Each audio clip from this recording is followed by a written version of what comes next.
Ebidensya ang cellphone video na ito ng isang binatilyong naghahanda ng foil para gamitin sa pagbatak ng shabu. Maya-maya pa, uupo na rin sa kama ang suspect na si Dexter Cuenca. Hindi na namin ipapakita ang aktwal na paggamit ng bawal na gamot. Pero ito na ang naging hudyat para sa mga otoridad para hulihin ang suspect. Bagamat nahulikam na, mariin pang itinanggi ng suspect ang paratang sa kanya.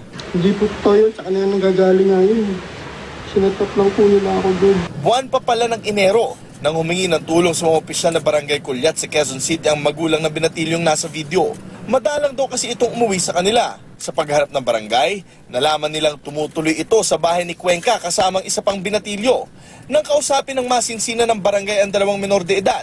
Pinapagamit sila ng droga and then bago gawa ng malisya. Ang lubhang nakakaalarma pa. Marami raw talagang parit-parito mga bata ron, mga minor. Isa sa ilalim na ang dalawang binatilyo maging ang mga magulang nito sa counseling. Dapat po i-monitor natin as soon as possible yung bata na paggabi, nagkakaroon po kasi kami ng curfew dito sa barangay. Paggabi, pag 10 o'clock, yung mga bata i-check din kung nasaan at kung nasa bahay ba nila.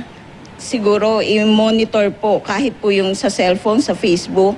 Kasi yung bata po, madali po yan malinlang ng ibang mga mas nakakatanda. Jay Sabale, nakatutok, 24 oras.